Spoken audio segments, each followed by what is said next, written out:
तो आज अपन लोग पढ़ने वाले हैं सब्स्टिट्यूशन और एलिमिनेशन में क्या रिएक्शन होनी चाहिए। अगर कोई रिएक्शन आपको गिवन है तो क्या वो सब्स्टिट्यूशन करेगी या फिर वो एलिमिनेशन करेगी, और अगर वो सब्स्टिट्यूशन करती है तो SN1 करेगी, SN2 करेगी, और अगर वो एलिमिनेशन करता है तो A1 होगा या E2 होगा। तो बेसिक दोनों चीजें हम लोग पढ़ चुके हैं, सब्स्टिट्यूशन अलग पढ़ चुके हैं, हम एलिमिनेशन अलग पढ़ चुके हैं। अब हम पढ़ेंगे competition between substitution and elimination. तो देखिए हम पढ़ने वाले हैं सब्स्टिट्यूशन वर्सेस एलिमिनेशन। तो इसके लिए एक चीज है, देखिए सब्स्टिट्यूशन और एलिमिनेशन कब होगा ये जानने के लिए हमें पता होना चाहिए कि जो अटैकिंग रिएजेंट है, रिएक्शन को एक बार मैं आपको रिकॉल करा देता हूं कि सब्स्टिट्यूशन कब होती है और एलिमिनेशन कब होती है। देखिए सपोज करिए आपके पास कोई रिएक्शन है और उसमें इस सबस्ट्रेट्स में ये कोई लिविंग ग्रुप है, ठीक है।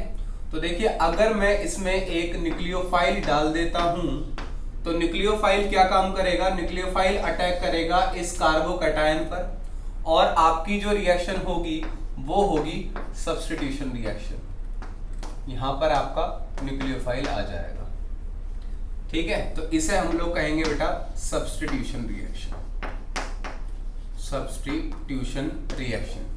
दूसरी बात अगर मैं कहूं कि अगर यहां पर आप बेस डालते हैं तो बेस क्या काम करता है बेटा, बेस सीक करेगा प्रोटॉन को और वो अटैक करेगा बीटा हाइड्रोजन पर, और अगर वो बीटा हाइड्रोजन पर अटैक करेगा तो ये लीविंग ग्रुप यहां से डिपार्ट कर जाएगा और यहां पर आपका एक डबल बॉन्ड बनेगा। तो इसे हम कहेंगे बेटा एलिमिनेशन। तो ये किस चीज पर डिपेंड करता है कि whether the reaction is going to be a substitution reaction और एलिमिनेशन रिएक्शन। तो ये इस चीज पर डिपेंड करता है कि जो अटैकिंग रिएजेंट है वो एक न्यूक्लियोफाइल है या फिर वो एक बेस है। तो इस चीज को पढ़ने के लिए हमें पहले पढ़ना होगा न्यूक्लियोफिलिसिटी और बेसिसिटी। तो चलिए उससे शुरू करते हैं, न्यूक्लियोफिलिसिटी और बेसिसिटी से। तो देखिए भाई न्यूक्लियोफिलिसिटी क्या होती है, क्या डिफरेंस होता है एक न्यूक्लियोफाइल में और एक बेस में। तो देखिए न्यूक्लियोफाइल की अगर मैं बात करूं, अगर आपने न्यूक्लियोफाइल जानते हैं तो न्यूक्लियो का मतलब होता है बेटा न्यूक्लियस यानी कि पॉजिटिव, और फिलिक का मतलब होता है बेटा लविंग, पॉजिटिव लविंग स्पीशीज, यानी कि पॉजिटिव चार्ज से मोहब्बत करने वाली स्पीशीज। तो वो कौन होंगी, वो होंगी एक नेगेटिव चार्ज स्पीशीज। तो यहां पर मैं लिख सकता हूं अ नेगेटिव चार्ज्ड स्पीशीज, ठीक है, नेगेटिव चार्ज, या फिर आप कह सकते हैं इलेक्ट्रॉन रिच, इलेक्ट्रॉन रिच, ठीक है, इलेक्ट्रॉन डोनर आप कह सकते हैं, इलेक्ट्रॉन डोनर, ठीक है। अब देखिए ये होता है आपका न्यूक्लियोफाइल। और अगर मैं किसी बेस की बात करूं कि बेस क्या होता है, तो अगर मैं किसी बेस की बात करूं तो बेस क्या करता है बेटा, बेस भी इलेक्ट्रॉन डोनेट करता है। बेस क्या करता है, एफिनिटी, अगर मैं बेसिसिटी की बात करूं, बेसिसिटी होती है affinity, affinity to share its lone pair with a proton, यानी कि प्रोटॉन को वो अपना लोन पेयर कितने चाहता है डोनेट करना, मतलब कितना ज्यादा उत्सुक है अपना लोन पेयर किसी प्रोटॉन को देने के लिए, उसे अपन लोग कहते हैं बेटा बेसिसिटी, ठीक है।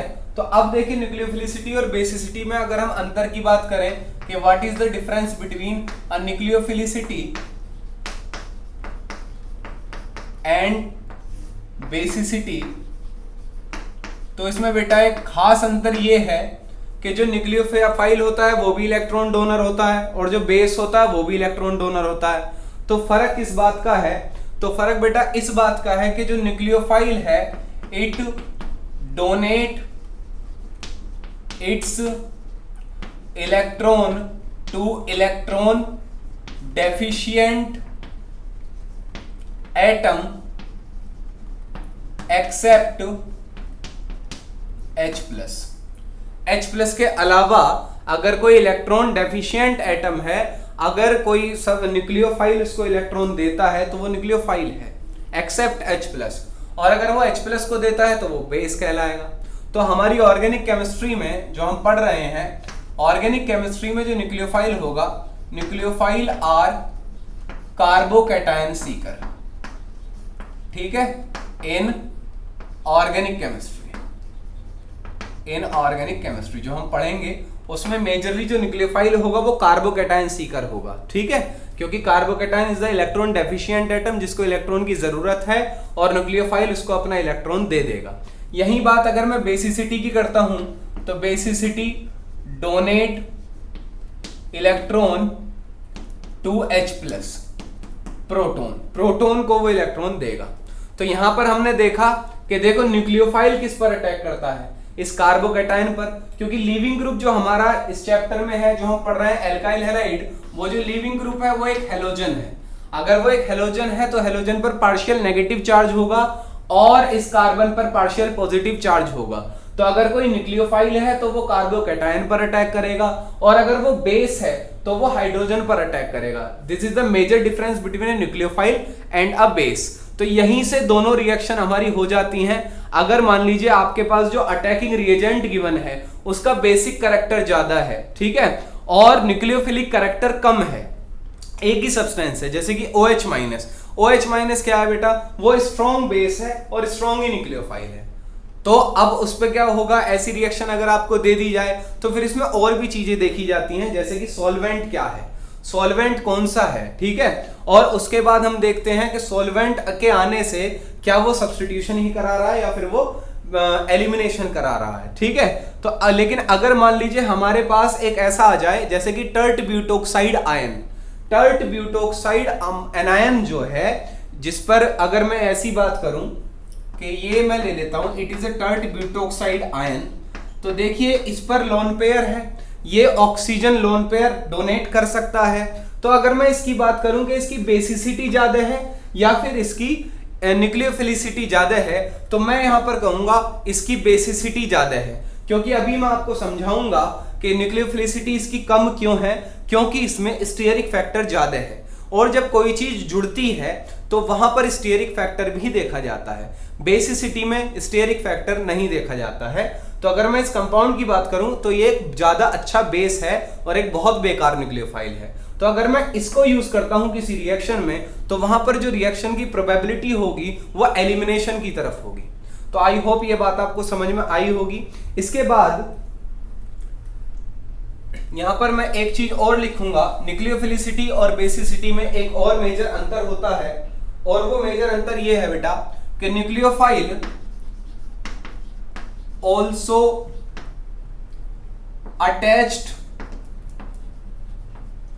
with the atom, with the atom, atom के साथ न्यूक्लियोफाइल इलेक्ट्रॉन डोनेट करने के बाद अटैच भी होता है, और जब वो अटैच होता है तो यहां पर एक और चीज देखी जाती है जिसे अपन लोग कहते हैं बेटा स्टीयरिक फैक्टर। अगर मैं बेसिसिटी की बात करूं और मैं न्यूक्लियोफिलिसिटी के बारे में बात करूं तो न्यूक्लियोफाइल, अगर मैं बेसिसिटी की बात करूं तो बेसिसिटी अगर बेस है तो वो इलेक्ट्रॉन डोनेट करेगा केवल H प्लस को, और H प्लस को वो एक्सेप्ट कर लेगा। लेकिन अगर मैं न्यूक्लियोफाइल की बात करूं तो ये इलेक्ट्रॉन तो डोनेट करेगा ही करेगा, लेकिन डोनेट करने के बाद वो सब्सटेंस से जुड़ भी जाएगा। तो यहां पर क्या है, आपको स्टीयरिक फैक्टर भी देखना है, जैसा कि अभी हमने टर्ट ब्यूटोक्साइड आयन में देखा। टर्ट ब्यूटोक्साइड आयन एक बल्की ग्रुप है, बल्की ग्रुप होने की वजह से उसमें स्टीयरिक हिंड्रेंस ज्यादा है, जब वो कहीं जाकर लगने की कोशिश करेगा तो वो जगह नहीं ढूंढ पाएगा, ज्यादा क्राउड होने की वजह से उसका न्यूक्लियोफिलिक कैरेक्टर बहुत कम हो जाएगा। तो आई होप ये बात आपको समझ में आई कि न्यूक्लियोफिलिसिटी और बेसिसिटी में मेजर डिफरेंस क्या है।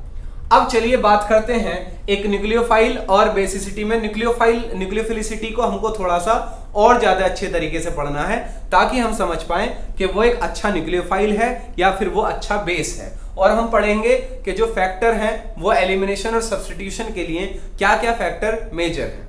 तो अगर मैं इस बात करूं कि फैक्टर डिपेंडिंग, फैक्टर जो है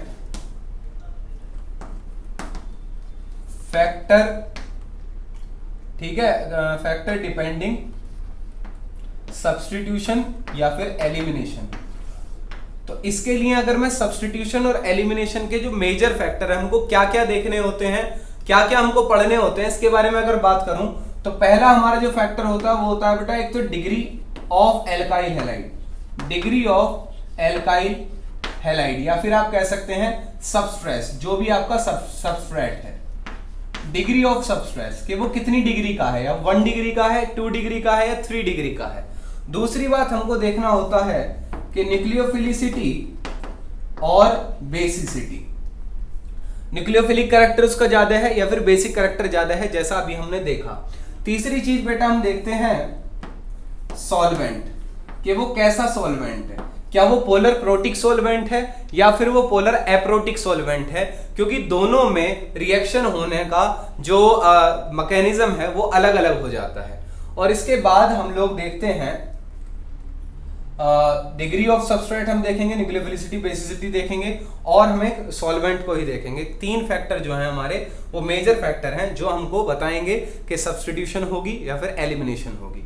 तो देखिए डिग्री ऑफ सबस्ट्रेट की अगर मैं बात करूं तो डिग्री ऑफ सबस्ट्रेट तो हम आसानी से देख सकते हैं कि वो 1 डिग्री का है, 2 डिग्री का है या 3 डिग्री का है। तो अब जैसा कि हम लोग SN1 SN2 पढ़ चुके हैं और E1 E2 पढ़ चुके हैं, तो सब चीजों में हमने देखा कि अगर मैं इस फर्स्ट पॉइंट की बात करूं, डिग्री ऑफ सबस्ट्रेट की, डिग्री ऑफ सबस्ट्रेट को अगर मैं पहले पॉइंट को थोड़ा सा एक्सप्लेन करूं तो ये चीज हम सब लोग पढ़ चुके हैं कि SN1 E1 एंड E2 को जो फेवर करता है वो ऑर्डर है 3 degree halide, 2 degree halide and 1 degree halide. यानी कि SN1 E1 और E2 का जो हमने ऑर्डर देखा वो हमने देखा 3 डिग्री अल्काइल हैलाइड ज्यादा फास्ट रिएक्ट करते हैं SN1 में, E1 में और E2 में, और 1 डिग्री अल्काइल हैलाइड नहीं करते हैं। इसी प्रकार से अगर मैं SN2 के ऑर्डर की बात करूं तो 1 डिग्री, 2 डिग्री और 3 डिग्री हमने देखा कि SN2 को 1 डिग्री अल्काइल हैलाइड ज्यादा फास्ट करेंगे। तो एक तो मेजर हमारा यहीं पर डिफाइन हो जाता है कि अगर आपको 1 डिग्री अल्काइल हैलाइड देखने को मिलता है सबस्ट्रेट में तो उसकी ज्यादा पॉसिबिलिटी है कि वो SN2 मैकेनिज्म फॉलो करे। लेकिन जरूरी नहीं है कि आप केवल 1 डिग्री अल्काइल हैलाइड को देखते ही आप ये कह दें कि इसमें SN2 होगा। जरूरी नहीं है कि 1 डिग्री अल्काइल हैलाइड हमेशा SN2 करेगा, सब्स्टिट्यूशन करेगा, ऐसा जरूरी नहीं है, क्योंकि और भी फैक्टर हैं जो आपको इसमें देखने होते हैं। तो पहला जो डिग्री ऑफ सबस्ट्रेट है उसमें हमारा ये जानना बहुत जरूरी है कि ऑर्डर क्या होता है सबके लिए। तो ये ऑर्डर हम लोग समझ चुके हैं, इसको मैं और एक्सप्लेन नहीं करूंगा। अब जो दूसरी चीज है बेटा न्यूक्लियोफिलिसिटी और बेसिसिटी, इसको अपन लोग पढ़ने वाले हैं। तो जो हमारा आज का लेक्चर होने वाला है वो हमारा न्यूक्लियोफिलिसिटी और बेसिसिटी पर होने वाला है। तो चलिए मैं शुरू करता हूं न्यूक्लियोफिलिसिटी और बेसिसिटी।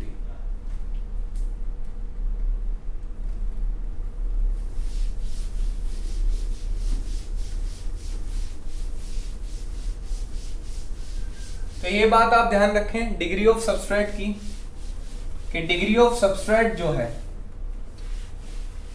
वो किस रिएक्शन को फेवर करती है।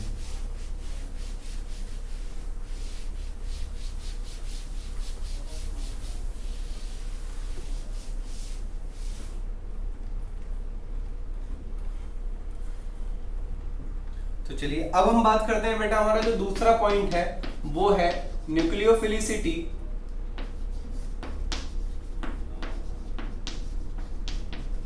Versus basicity. तो इसको आप बहुत ध्यान से सुनेंगे, बहुत ही ज्यादा इंपॉर्टेंट है ये समझना कि जो अटैकिंग रिएजेंट है वो एक स्ट्रॉन्ग न्यूक्लियोफाइल है या फिर एक वीक न्यूक्लियोफाइल है, या फिर वो एक स्ट्रॉन्ग बेस है या वो एक वीक बेस है। तो ये समझना बहुत जरूरी है, तो इसलिए इस चीज को बहुत ध्यान से सुने। तो देखिए न्यूक्लियोफाइल मैंने आपको समझाया भी, और बेसिक बेस क्या होते हैं। अब देखिए मैं आपसे बात करता हूं फैक्टर डिपेंडिंग न्यूक्लियोफिलिसिटी।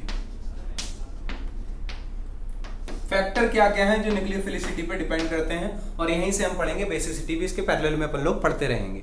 तो देखिए भाई फैक्टर डिपेंडिंग न्यूक्लियोफिलिसिटी में अगर हम बात करें तो जो पहला फैक्टर है वो है आपका electron density. Electron density is directly proportional to nucleophilicity. अगर इलेक्ट्रॉन डेंसिटी ज्यादा होगी तो न्यूक्लियोफिलिसिटी ज्यादा हो जाएगी।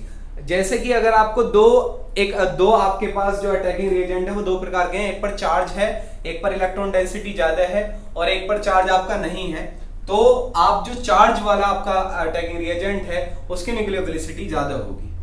तो जैसे कि हम लिख सकते हैं कि OH माइनस की जो न्यूक्लियोफिलिसिटी है वो H2O से ज्यादा है। इसी प्रकार से अगर मैं बात करूं NH2 माइनस की जो न्यूक्लियोफिलिसिटी होगी वो आपके NH3 से ज्यादा होगी।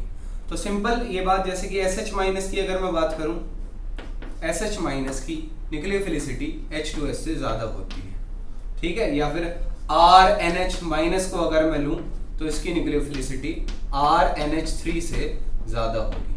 तो जो इलेक्ट्रॉन डेंसिटी है, अगर कोई चार्ज्ड मॉलिक्यूल आपके पास है, चार्ज्ड अटैकिंग रिएजेंट है, तो उसकी न्यूक्लियोफिलिसिटी जो होगी वो अनचार्ज अटैकिंग रिएजेंट से ज्यादा होगी। तो स्ट्रॉन्ग न्यूक्लियोफाइल कौन होगा? जिसके ऊपर चार्ज होगा, जिसकी इलेक्ट्रॉन डेंसिटी ज्यादा होगी। दूसरी अगर मैं बात करूं, सेकंड जो फैक्टर है जो न्यूक्लियोफिलिसिटी पर डिपेंड करता है वो इलेक्ट्रॉन नेगेटिविटी आप कह सकते हैं। इलेक्ट्रॉन नेगेटिविटी अगर हम बात करें तो हम केवल एक पीरियड में बात कर रहे हैं, एक पीरियड के लिए, ठीक है। पीरियड जो है उसमें वो सेम है। सेम पीरियड होने से एक्चुअली में क्या है बेटा? सिमिलर साइज है। तो अगर मैं सिमिलर साइज की बात करूं तो सिमिलर साइज के लिए बेटा एक चीज होती है, सिमिलर साइज में इलेक्ट्रोनेगेटिविटी जो है, अगर मान लीजिए इलेक्ट्रोनेगेटिविटी बढ़ जाएगी, इलेक्ट्रोनेगेटिविटी अगर आपकी बढ़ती है तो न्यूक्लियोफिलिसिटी घट जाती है। इलेक्ट्रोनेगेटिविटी जब आपकी बढ़ जाती है तो tendency to donate its shared pair of electron जो है वो आपकी ज्यादा कम हो जाएगी। इलेक्ट्रोनेगेटिविटी क्या होती है कि जो इलेक्ट्रॉन है, जो हमारे पास इलेक्ट्रॉन है, अगर किसी एलिमेंट की इलेक्ट्रोनेगेटिविटी ज्यादा है तो वो अपना इलेक्ट्रॉन अच्छे तरीके से डोनेट नहीं करेगा, वो इलेक्ट्रॉन उसी पर स्टेबल रहेगा। तो इलेक्ट्रोनेगेटिविटी जैसे जैसे बढ़ेगी वैसे ही बेसिसिटी और न्यूक्लियोफिलिसिटी दोनों बढ़ेंगी। क्योंकि अगर मैं सेम साइज एटम की बात करूं, फॉर सिमिलर साइज एटम, यहां पर लिख लेते हैं, for same size nucleophilicity is equal to basicity, और you can say that directly proportional to the basicity. आप कह सकते हैं कि जैसी बेसिसिटी होगी वैसी ही न्यूक्लियोफिलिसिटी होगी अगर सेम साइज का एटम है। तो जैसे कि मान लीजिए आप इलेक्ट्रोनेगेटिविटी बढ़ा रहे हैं तो न्यूक्लियोफिलिसिटी आपकी जो है वो डिक्रीज हो जाएगी। अगर मान लीजिए सेम एलिमेंट आप लेते हैं कि जैसे कि आप ले लें NH2 माइनस आप ले लें, OH माइनस आप ले लें और F माइनस, तो देखिए F माइनस की जो न्यूक्लियोफिलिसिटी और बेसिसिटी है वो OH माइनस से कम होगी, NH2 माइनस से कम होगी, ठीक है। तो ये ऑर्डर फॉलो करेगा, बेसिसिटी का भी सेम ऑर्डर है और न्यूक्लियोफिलिसिटी का भी सेम ऑर्डर है, क्योंकि ये सेम साइज के एटम है। लेकिन अगर मैं साइज की बात करूं कि अगर आपका साइज चेंज होने लगे, तो हम आते हैं थर्ड फैक्टर पर। अगर हम साइज की बात करें तो साइज देखिए कैसे करता है। अगर आपका साइज बड़ा है तो ध्यान से देखें, साइज इंक्रीज होने से क्या होता है, साइज जब इंक्रीज होता है बेटा तो पोलराइजेशन बढ़ जाती है, पोलराइजेशन बढ़ जाती है। पोलराइजेशन अगर आपको पता हो पोलराइजेशन क्या होता है, फजान्स रूल आपने पढ़ा है कि जितना बड़ा एनायन होता है और जितना छोटा कैटायन होता है उतनी अच्छी पोलराइजेशन होती है, ठीक है, और उतना स्ट्रॉन्ग कोवेलेंट बॉन्ड बनता है। तो देखिए बड़ा साइज होने से क्या होता है, अगर मैं साइज की बात करूं तो आप ध्यान से सुने, बड़ा साइज जब किसी एटम का होगा तो वैलेंस इलेक्ट्रॉन बहुत दूर चला जाएगा। देखिए एक छोटा एटम आप लीजिए, छोटे एटम का जो वैलेंस इलेक्ट्रॉन है, छोटा एटम कौन सा होगा? जिसमें शेल कम है। शेल कम होने की वजह से क्या होगा, जो वैलेंस इलेक्ट्रॉन है वो न्यूक्लियस के पास है। अब मैं बात करता हूँ बड़े एटम की। बड़ा एटम क्या हो गया कि उसमें बहुत सारी शेल हो गई और वैलेंस इलेक्ट्रॉन बाहर वाली शेल में है, तो वैलेंस इलेक्ट्रॉन जो है वो बहुत दूर चला गया। अब मुझे एक बताइए कि किस केस में tendency to donation of electron ज्यादा हो जाएगी? तो बड़े एटम में tendency to donation of electron ज्यादा हो जाएगी। तो इसी वजह से जब साइज बढ़ता है तो पोलराइजेशन बढ़ जाती है। पोलराइजेशन क्या होता है कि इलेक्ट्रॉन का distortion, due to a positive charge. Positive charge की वजह से नेगेटिव जो इलेक्ट्रॉन है उनका डिस्टोर्शन कितना हो पाया, यानी कि ये उसी प्रकार से आप समझ सकते हैं जैसे कि कितना इलेक्ट्रॉन वो आसानी से डोनेट कर सकता है। तो जब साइज बढ़ता है, पोलराइजेशन बढ़ती है, तो न्यूक्लियोफिलिसिटी जो है आपकी वो इंक्रीज हो जाती है। न्यूक्लियोफिलिसिटी क्या होता है, वो इंक्रीज हो जाती है। तो अगर मैं बात करूं जैसे कि F minus, Br minus, F minus, Cl minus, Br minus और I माइनस की अगर मैं बात करूं तो इसमें देखिए यहां पर अगर मैं बेसिसिटी और अगर मैं न्यूक्लियोफिलिसिटी की बात करता हूं तो यहां पर साइज का जो है ये डिपेंड करता है इनके सॉल्वेंट पर भी। तो अगर मैं इसकी बेसिसिटी का ऑर्डर लगाऊं, अभी मैं न्यूक्लियोफिलिसिटी की बात नहीं कर रहा हूं, अगर मैं इनका बेसिसिटी का ऑर्डर लगाता हूं तो ये बेटा इस तरीके से बेसिसिटी इनकी आती है। F माइनस जो है मोर बेसिक है, Cl माइनस उससे कम, Br माइनस उससे कम और I माइनस आपका उससे कम हो जाता है। तो F इनकी बेसिसिटी का ऑर्डर ये इसलिए है क्योंकि ये जो F माइनस है ये H प्लस पर ज्यादा एफिनिटी रखता है अपना इलेक्ट्रॉन डोनेट करने की।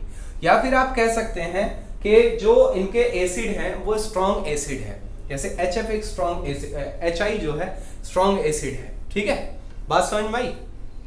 तो अब हम बात करते हैं कि न्यूक्लियोफिलिसिटी का जो ऑर्डर है वो साइज के हिसाब से सॉल्वेंट पर डिपेंड करता है। अगर मैं बात करता हूं पोलर प्रोटिक सॉल्वेंट की और पोलर एप्रोटिक सॉल्वेंट की, तो इनकी न्यूक्लियोफिलिसिटी जो न्यूक्लियोफिलिसिटी का ऑर्डर है वो पोलर प्रोटिक सॉल्वेंट में और एप्रोटिक सॉल्वेंट में दोनों में अलग अलग हो जाता है। तो देखिए कैसे, अगर मैं बात करता हूं पोलर प्रोटिक सॉल्वेंट की, पोलर प्रोटिक सॉल्वेंट जिनको अपन लोग पीपी सॉल्वेंट कहते हैं, तो पोलर प्रोटिक सॉल्वेंट बेटा वो होते हैं प्रोटिक सॉल्वेंट, यानी कि इनके पास प्रोटॉन होता है। तो प्रोटॉन जब होता है तो इस तरीके के आपके होंगे पोलर प्रोटिक, जैसे कि आपका CH3OH हो गया, ठीक है, पानी आपका जो है इसमें जो है H है, और या फिर और अल्कोहल आपके हो गए, तो जिसमें एसिडिक हाइड्रोजन होता है या फिर प्रोटॉन डोनेशन होता है, या फिर आप कह सकते हैं कि ऐसे सॉल्वेंट जिनमें जो हाइड्रोजन है वो डायरेक्टली अटैच्ड है ऑक्सीजन या फिर नाइट्रोजन से, तो ऐसे जो सॉल्वेंट होंगे उनको अपन लोग कहेंगे बेटा पोलर प्रोटिक सॉल्वेंट। तो ये जो पोलर प्रोटिक सॉल्वेंट है इसमें अगर हम देखें इनकी न्यूक्लियोफिलिसिटी का ऑर्डर F का, Br का, Cl का और I का, अगर हम इसकी न्यूक्लियोफिलिसिटी का ऑर्डर देखें तो देखिए कैसे होगा।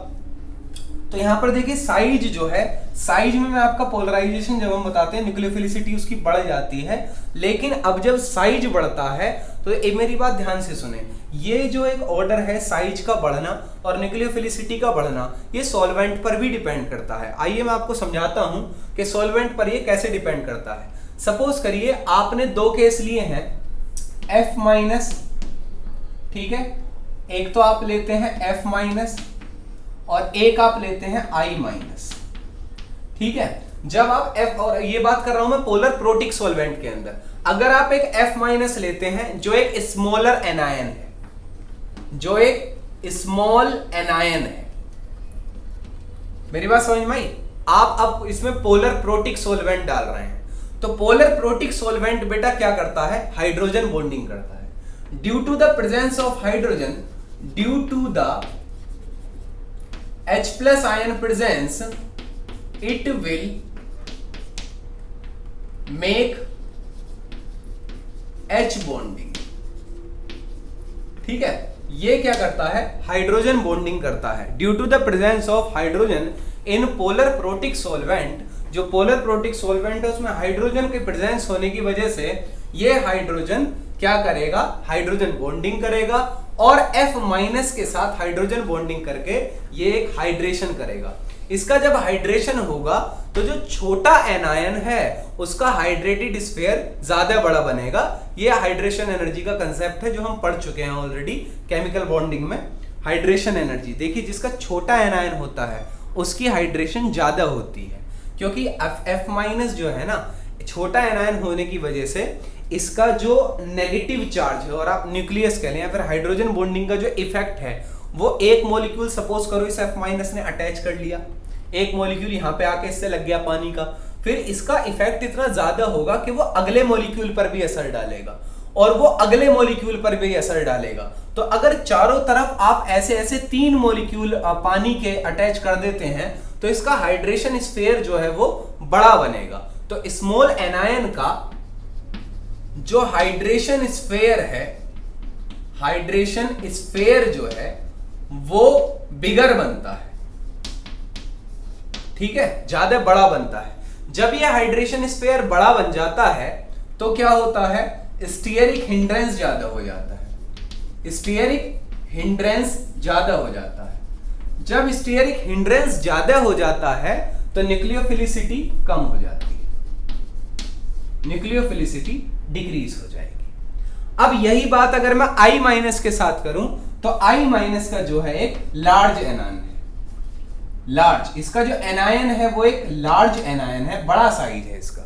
बड़े साइज का जो हाइड्रेशन स्फीयर बनेगा, हाइड्रेशन स्फीयर वो स्मॉल बनेगा। जब वो एक छोटा बनेगा तो उसमें हिंड्रेंस कम होगा, स्टेरिक हिंड्रेंस जो होगा, स्टेरिक हिंड्रेंस जो होगा वो कम हो जाएगा, लेस होगा, कम, ठीक है। अब इसकी वजह से जब ये छोटा बनेगा तो न्यूक्लियोफिलिसिटी बढ़ जाएगी। तो इस बात को अगर थोड़ा सा और एक्सप्लेन किया जाए तो सपोज करिए आपका F माइनस कहीं पर अटैक करने जाता है, ठीक है, और इससे क्या होता है, पानी के मॉलिक्यूल चिपक जाते हैं, 2, सपोज करिए इससे 2 पानी के मॉलिक्यूल चिपक जाते हैं, क्योंकि जो हाइड्रोजन है वो आपका हाइड्रोजन बॉन्डिंग करेगा और जो फ्लोरीन है छोटा एनायन होने की वजह से इसकी एफिनिटी ज्यादा होगी हाइड्रेशन की।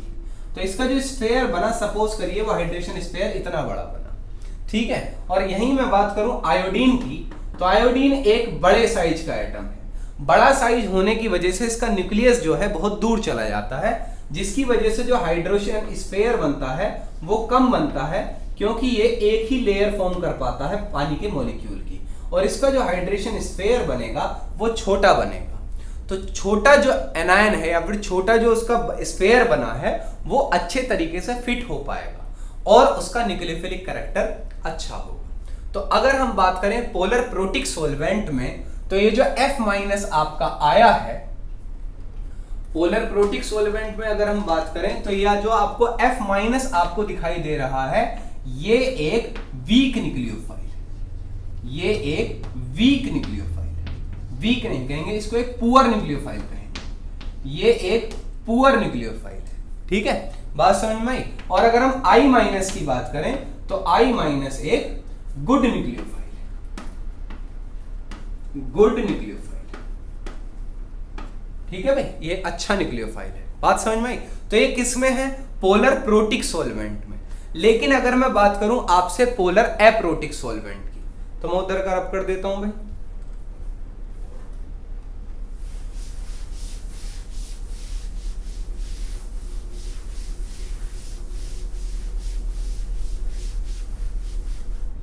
इसको रहने देते हैं। अगर मैं बात करता हूं आपसे पोलर एप्रोटिक सॉल्वेंट की,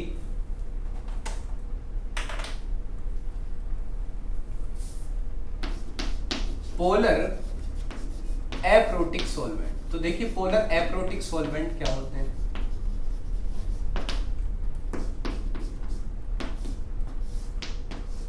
पोलर एप्रोटिक सॉल्वेंट बेटा वो होते हैं जिसमें हाइड्रोजन नहीं होता है। तो जैसे ये होते हैं बेटा एसीटोन, एसीटोन, ठीक है, एसीटोन जो है आपका ये क्या है, पोलर एप्रोटिक सॉल्वेंट। इसी प्रकार से मैं बात करता हूं डायमिथाइल फॉर्मामाइड, डायमिथाइल फॉर्मामाइड, ठीक है, या फिर मैं आपसे कहूं डायमिथाइल सल्फोक्साइड,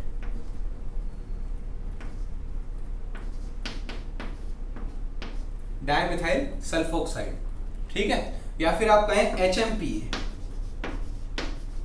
हेक्सामिथाइल फॉस्फोरामाइड,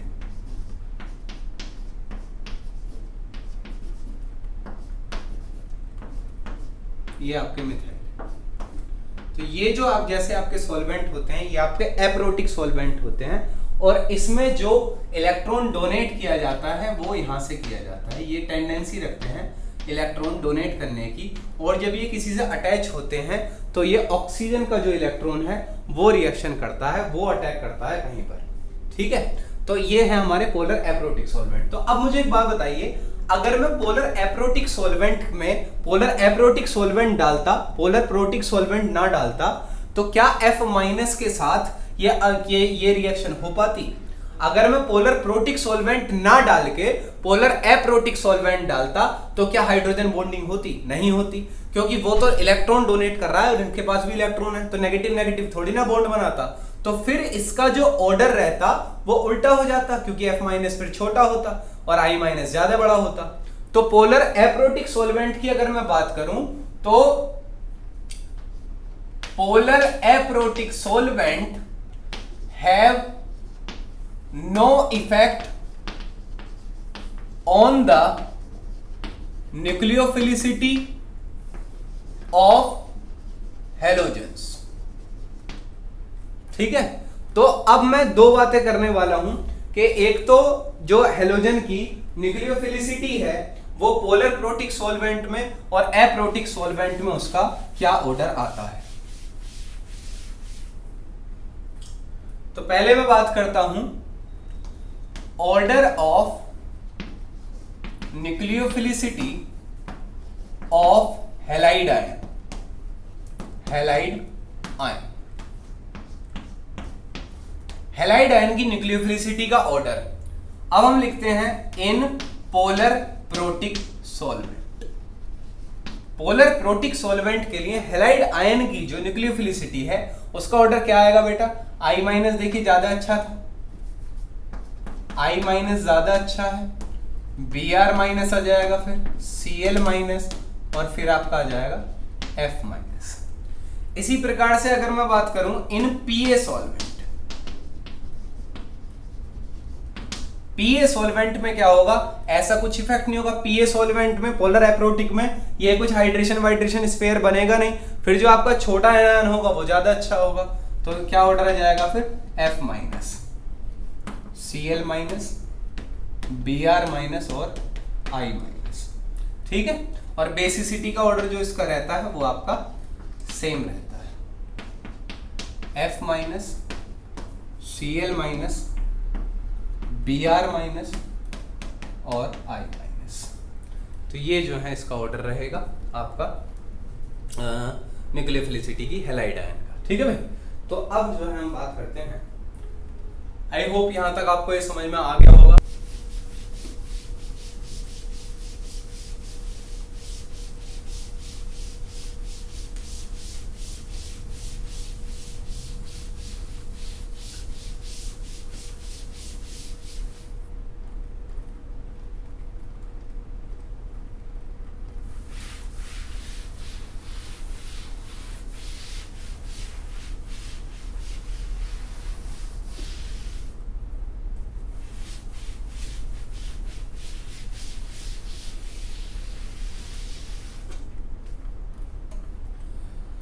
तो देखो भाई, ये हमने देखा कि न्यूक्लियोफिलिसिटी का ऑर्डर। ठीक है, न्यूक्लियोफिलिसिटी का हमने ऑर्डर देखा और बेसिसिटी का हमने ऑर्डर देखा, और हमने पढ़ा पोलर प्रोटिक सॉल्वेंट और एप्रोटिक सॉल्वेंट क्या होते हैं और किस तरीके से अटैक करते हैं।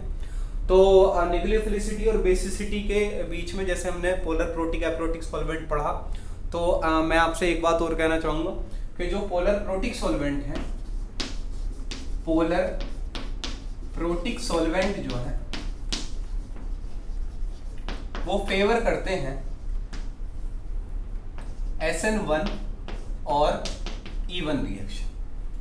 अब देखिए ऐसा क्यों? Polar protic solvent favour SN1 E1, और एक बात इसी के साथ लिख लेते हैं, पोलर एप्रोटिक सॉल्वेंट जो है वो फेवर करते हैं SN2 और E2। ठीक है, तो चलिए इसको पढ़ते हैं वन बाय वन। तो देखिए क्या है, पोलर प्रोटिक सॉल्वेंट का मतलब है कि इनके पास एक हाइड्रोजन होता है। तो अगर आप मान लीजिए एक टर्ट ब्यूटाइल एल्काइल हैलाइड आप ले लेते हैं, और ये आपका X कोई हेलोजन यहां पर लगा हुआ है, और आप उसमें पोलर प्रोटिक सॉल्वेंट डालते हैं, ठीक है, या फिर आप ये ऐसा कुछ जो है सॉल्वेंट आपने डाला ROH। अब ये जो H है इसके पास एफिनिटी है हाइड्रोजन बॉन्डिंग करने की, तो ये क्या करेगा, ये हाइड्रोजन बॉन्डिंग करेगा इस हेलोजन के साथ, और देखने को क्या मिलेगा कि ये इस हेलोजन के चारों तरफ जो है हाइड्रोजन बॉन्डिंग करेगा।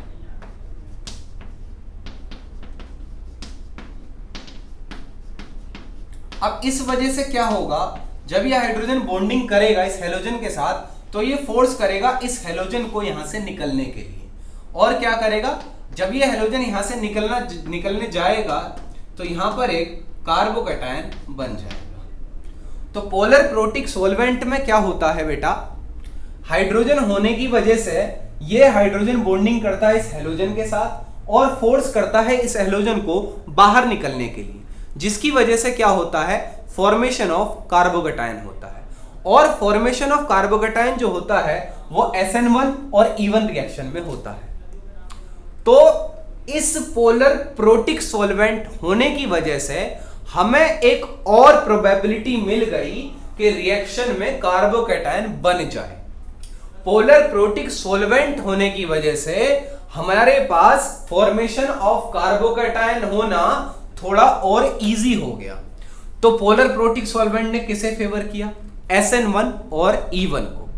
इसी प्रकार से अगर मैं पोलर एप्रोटिक सॉल्वेंट की बात करता हूं तो पोलर एप्रोटिक सॉल्वेंट जो है वो SN2 और E2 को फेवर करते हैं, क्योंकि यहां पर स्टेरिक हिंड्रेंस जो है, जो न्यूक्लियोफाइल है, वो ज्यादा अच्छा अटैक कर पाता है। किस वजह से, जैसे कि आपने इसकी बात कर रहा हूं मैं SN2E2 की, जैसे आप NaI डाल रहे हैं और इसमें आपने पोलर एप्रोटिक सॉल्वेंट डाल दिया, सपोज करिए आपने इसमें डायमिथाइल सल्फोक्साइड इसमें आपने डाल दिया अटैकिंग रिएजेंट पे, तो ये जो डायमिथाइल सल्फोक्साइड है ये यहां पर तो अटैक करेगा नहीं हेलोजन पे, क्योंकि यहां पर डायमिथाइल सल्फोक्साइड में क्या है, आपका लोन पेयर है।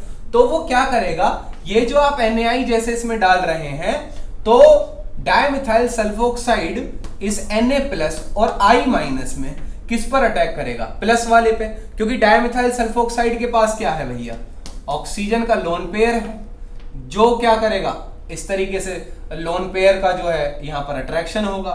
इसी प्रकार से ये ऐसे करेगा वो,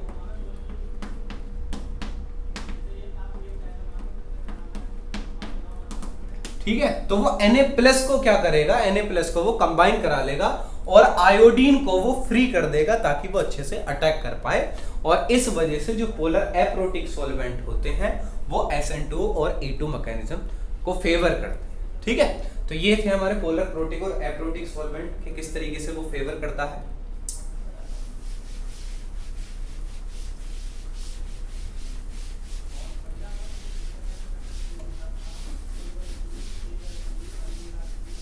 ठीक है, तो अब बात आई कि न्यूक्लियोफिलिसिटी, जैसे हमने देखा कुछ पॉइंट हमने पढ़े, तो अगर हम कुछ क्वेश्चन से ये माने कि अगर हम न्यूक्लियोफिलिसिटी का ऑर्डर लगाना चाहें, ऑर्डर ऑफ न्यूक्लियोफिलिसिटी हम लगाना चाहते हैं किसमें, फिनोक्साइड आयन में,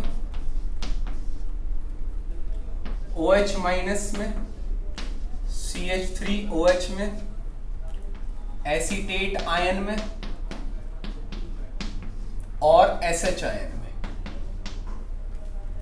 ठीक है, SH आयन में। तो देखिए क्या किस तरीके से हम इस ऑर्डर को लगा सकते हैं, न्यूक्लियोफिलिसिटी का ऑर्डर कैसे हम लगाएंगे। तो हम पॉइंट रिमेंबर करेंगे कि अगर आप देखिए यहां पर आपको तीन चीजें, तीन फैक्टर से इस क्वेश्चन को आप देख सकते हैं।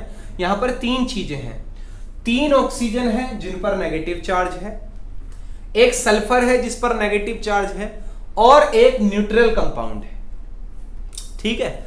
तो यहां पर हमारे पास 3 चीजें हैं जिसको रेस्पेक्ट में लेते हुए हम इसका ऑर्डर बहुत आसानी से लगा सकते हैं। तो अगर मैं इसकी बात करूं, ये जो जिस पर चार्ज नहीं है, तो क्या इसकी न्यूक्लियोफिलिसिटी कम है। मैंने आपको बताया कि जिस कंपाउंड पर चार्ज होता है उसकी इलेक्ट्रॉन डेंसिटी ज्यादा होती है और उसकी न्यूक्लियोफिलिसिटी कम हो जाती है। तो अगर इन चारों में से मैं सबसे कम न्यूक्लियोफिलिसिटी देखना चाहूं तो वो हमारी CH3OH की होगी। CH3OH की न्यूक्लियोफिलिसिटी सबसे कम होगी क्योंकि ये एक न्यूट्रल मॉलिक्यूल है, इस पर चार्ज नहीं है, इन चारों की इनसे ज्यादा होगी। अब मैं देख रहा हूं जो मेरे बच्चे 4 बच्चे हैं, इनको अगर मैं देखूं तो 3 पर ऑक्सीजन पर नेगेटिव चार्ज है और एक में सल्फर पर। तो मैं एक रूल लगाता हूं जिसमें साइज के बढ़ने से पोलराइजेशन बढ़ जाती है और न्यूक्लियोफिलिसिटी बढ़ जाती है। तो O- में और सल्फर में अगर मैं साइज की बात करूं तो SH- का साइज जो है वो ज्यादा है और उसकी न्यूक्लियोफिलिसिटी इसी प्रकार से ज्यादा हो जाएगी। तो SH- जो है सबसे अच्छा जो है न्यूक्लियोफाइल होगा। अब जो बचे हुए 3 हैं, इनको हम किस तरीके से देख सकते हैं कि इनको हम देखें कि यहां पर आप एक H लगाएं, ठीक है, या फिर आप ये देखें अगर इनका जो एसिड है वो कैसा एसिड है। तो अगर मैं देखूं एसिड, जो एसिड होगा वो वीक बेस होगा। जो जितना अच्छा एसिड होगा उसका कॉन्जुगेट बेस जो बनेगा वो उतना वीक बेस बनेगा। और सिंपल सेम एटम के लिए आप बेसिसिटी का ऑर्डर ही न्यूक्लियोफिलिसिटी का ऑर्डर लगाएंगे। तो अगर मैं इनके एसिड की बात करूं तो इसका जो एसिड है वो CH3COOH है। अगर मैं इसके एसिड की बात करूं तो इसका एसिड जो है वो H2O है, पानी है, और इसका एसिड जो है वो एक फिनॉल है। अब मैं आपसे पूछता हूं इन सब में सबसे अच्छा एसिड कौन है, एसिड, फिनॉल या पानी? तो आप कहेंगे सर एसिड जो है वो सबसे अच्छा एसिड है। तो एसिड का जो कॉन्जुगेट बेस बनेगा, स्ट्रॉन्ग एसिड का जो कॉन्जुगेट बेस बनता है वो वीक बनता है। तो ये आपका सबसे वीक जो है कॉन्जुगेट, जिसकी जो सबसे अच्छा स्ट्रॉन्ग एसिड ये है इन तीनों में से, CH3COH, फिनॉल और पानी में से सबसे स्ट्रॉन्ग एसिड है। तो इसका जो H निकाल के जो कॉन्जुगेट बेस आप देख रहे हैं ये एक वीक बेस है, ठीक है। अगर ये वीक बेस है तो सेम एटम के लिए न्यूक्लियोफिलिसिटी का ऑर्डर भी सेम होगा। तो ये आपका जो है वीक बेस हो गया, तो इसकी न्यूक्लियोफिलिसिटी कम हो गई। इसके बाद अगर मैं एसिड की बात करूं तो इसके बाद जो एसिड का ऑर्डर आता है वो फिनॉल होता है और पानी सबसे बेकार एसिड होता है, ठीक है, क्योंकि इसका कॉन्जुगेट बेस जो है वो बहुत स्ट्रॉन्ग है। अब मैं बात करूं इसकी फिनॉल की, तो फिनॉल जो है दूसरे नंबर पर आता है इन तीनों में से एसिड की कैटेगरी में। ये एक स्ट्रॉन्ग एसिड है, इससे कम है और इससे ज्यादा है, तो इसका बेस जो है वो वीक होगा लेकिन इसके बेस से स्ट्रॉन्ग होगा। तो ये आपका जो है, और इसके बाद आपका सबसे वीक एसिड जिसका कॉन्जुगेट बेस सबसे स्ट्रॉन्ग। तो आई होप इस तरीके से आप न्यूक्लियोफिलिसिटी का ऑर्डर या फिर बेसिसिटी का ऑर्डर आप इसमें लगा सकते हैं। इसका ऑर्डर बेसिसिटी का भी सेम ही रहेगा, ठीक है। तो सपोज ये तो हम इस तरीके से देख सकते हैं कि न्यूक्लियोफिलिसिटी का हम ऑर्डर कैसे लगा पाएं कि कौन अच्छा न्यूक्लियोफाइल है कौन नहीं है। और अगर हमारे पास एक प्रैक्टिकल ऑर्डर भी है PP सॉल्वेंट में कि उसको अगर हम याद कर लेते हैं तो ज़्यादा अच्छा है प्रैक्टिकली, क्योंकि सबका हम लोग नहीं बता पाएंगे, सभी सॉल्वेंट्स का, सभी कंपाउंड का। कुछ का हम निकाल सकते हैं, जैसे हमने इसमें फैक्टर कुछ लगा लिए। तो इसका एक प्रैक्टिकल ऑर्डर है न्यूक्लियोफिलिसिटी का, प्रैक्टिकल ऑर्डर जो है, ठीक है। तो ये some order of nucleophilicity of some compound in PP solvent, ठीक है। तो ये इस तरीके से है बेटा, SH-,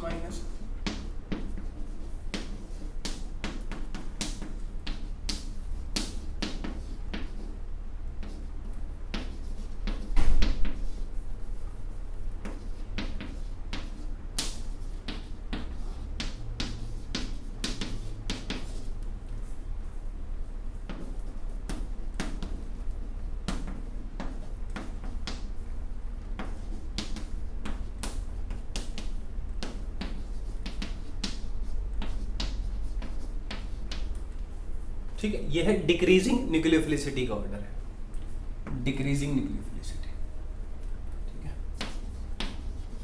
डिक्रीजिंग न्यूक्लियोफिलिसिटी। तो इसको इस तरीके से आप याद कर सकते हैं। ये आपका थायोल है, cyanide, iodine, hydroxide, azide, bromide, phenoxide, acetate, chloride, fluoride, alcohol और वाटर। तो इसको आप ऐसे याद कर सकते हैं, सफलता की सनक, इंडिया और हॉलैंड की आजादी को बर्बाद करता है फोकट में। ऐसे तो कोई फंसे अल्कोहलिक पानी। ठीक है, तो इसको आप याद कर सकते हैं। तो मैं रिपीट कर दे रहा हूं एक बार, हालांकि आप इसको पॉज करके दोबारा देख सकते हैं कि सफलता की सनक इंडिया और हॉलैंड की आजादी को, एजाइड फॉर आजादी, बर्बाद करता है फोकट में। ऐसे तो कोई फंसे अल्कोहलिक पानी में। इस तरीके से आप इसका ऑर्डर जो है याद कर सकते हैं। ठीक है भाई, तो अब अपन लोग देखते हैं कि न्यूक्लियोफिलिसिटी का, जैसे हमने ऑर्डर एक ये निकाल लिया, एक हमारे पास क्या है, एक हमारे पास एक ऑर्डर ऑफ न्यूक्लियोफिलिसिटी का पीपी सॉल्वेंट में ये आ गया है।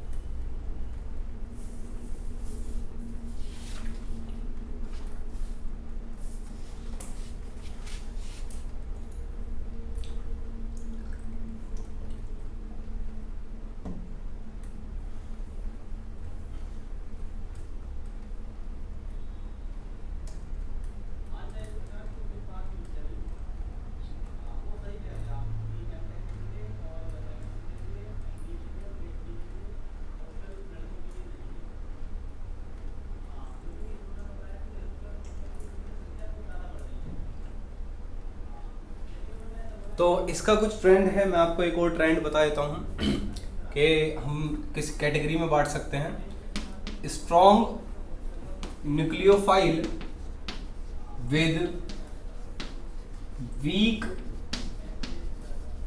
Basic character. कुछ कंपाउंड है जिनका बेसिक करेक्टर वीक है और न्यूक्लियोफिलिक करेक्टर ज़्यादा है, तो ऐसा हम देख सकते हैं जैसे कि SH माइनस, इसका न्यूक्लियोफिलिक करेक्टर ज़्यादा होगा और बेसिक करेक्टर कम होगा। इसी प्रकार से हम देखें Br माइनस हो सकता है आपका, F माइनस, Cl माइनस आपका, I माइनस आपका strong nucleophile with weak basic character, और Cn माइनस हो सकता है आपका, और Rs माइनस हो सकता है। ठीक है, इसी प्रकार से स्ट्रॉन्ग न्यूक्लियोफाइल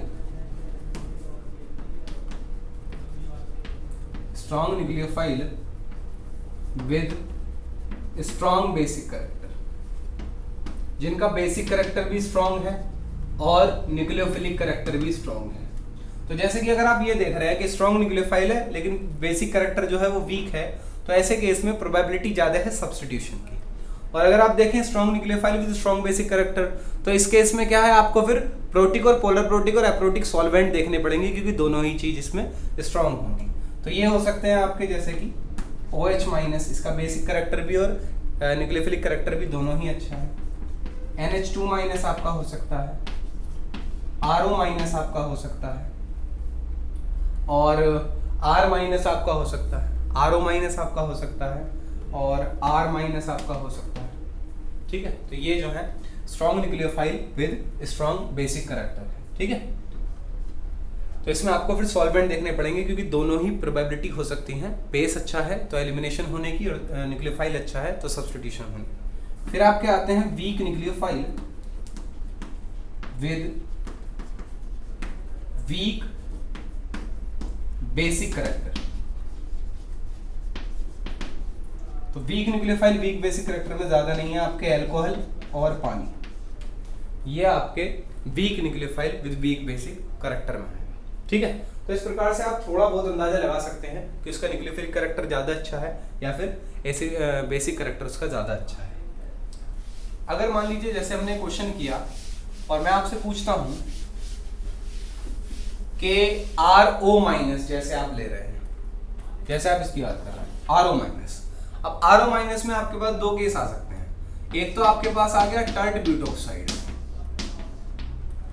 और एक आपके पास आ गया इथोक्साइड। मोस्टली आपको ये देखने को मिलता है, मिथोक्साइड आयन, इथोक्साइड आयन आपको देखने को मिलता है, टर्ट ब्यूटोक्साइड आयन आपको देखने को मिलता है मोस्टली क्वेश्चन में। तो मैं आपसे पूछता हूँ इसमें न्यूक्लियोफिलिसिटी का ऑर्डर क्या है, न्यूक्लियोफिलिसिटी आप किसकी ज्यादा कहेंगे? तो देखिए जो न्यूक्लियोफिलिक करेक्टर है वो स्टेरिक हिंड्रेंस पे डिपेंड करता है, और मैं आपसे कहूं बेसिक करेक्टर किसका ज्यादा है, न्यूक्लियोफिलिक करेक्टर, और मैं आपसे कहूं बेसिक करेक्टर, बेसिक करेक्टर किसका ज्यादा है? तो अगर मैं बेसिक करेक्टर की बात करूं, tendency to donate this electron, तो बताइए कौन अच्छा डोनेट करेगा? इसका प्लस आई अगर मैं देखूं और इसका प्लस आई अगर मैं देखूं, इसका प्लस आई ज्यादा है जो इसको ज्यादा अनस्टेबल करेगा, इसका प्लस आई ज्यादा है जो इसको ज्यादा अनस्टेबल करेगा और ये अच्छे तरीके से इसको डोनेट कर देगा अनस्टेबल होने की वजह से। तो इसका बेसिक करैक्टर ज्यादा हो गया, तो बेसिक करैक्टर जो है वो फर्स्ट वाले का ज्यादा है सेकंड वाले से। लेकिन अगर मैं बात करूं कि ये इसमें अगर हम देखें कि न्यूक्लियोफिलिक करैक्टर किसका ज्यादा है, तो न्यूक्लियोफिलिक में इसके जो स्टीयरिक हिंड्रेंस है वो इसमें बहुत ज्यादा है, बल्की ग्रुप है। तो ड्यू टू बल्कीनेस जो न्यूक्लियोफिलिक करैक्टर होगा वो इसका ज्यादा हो जाएगा, किससे? फर्स्ट वाले से। तो इस तरीके से अपन लोग देख सकते हैं रिएक्शन के दौरान कि उसका न्यूक्लियोफिलिक करैक्टर ज्यादा है या फिर उसका बेसिक करैक्टर ज्यादा है। तो अगर मान लीजिए ये आपको देखने को मिलता है तो इसका जो है बेसिक करैक्टर ज्यादा अच्छा होगा और ये ज्यादातर एलिमिनेशन कराएगा। और अगर आपको ये देखने को मिलता है तो ये सब्स्टिट्यूशन ज्यादा अच्छी करा सकता है। लेकिन केवल यही फैक्टर नहीं है देखने के लिए, और भी कुछ चीजें हैं जो हम देखेंगे। तो आई होप आपको ये इतना सेक्शन जो है इसका सब्स्टिट्यूशन वर्सेस एलिमिनेशन का आपको यहाँ तक समझ में आया होगा। तो आगे हम पढ़ते हैं कि सब्स्टिट्यूशन और एलिमिनेशन। अब हम चलते हैं रिएक्शन की ओर, ठीक है।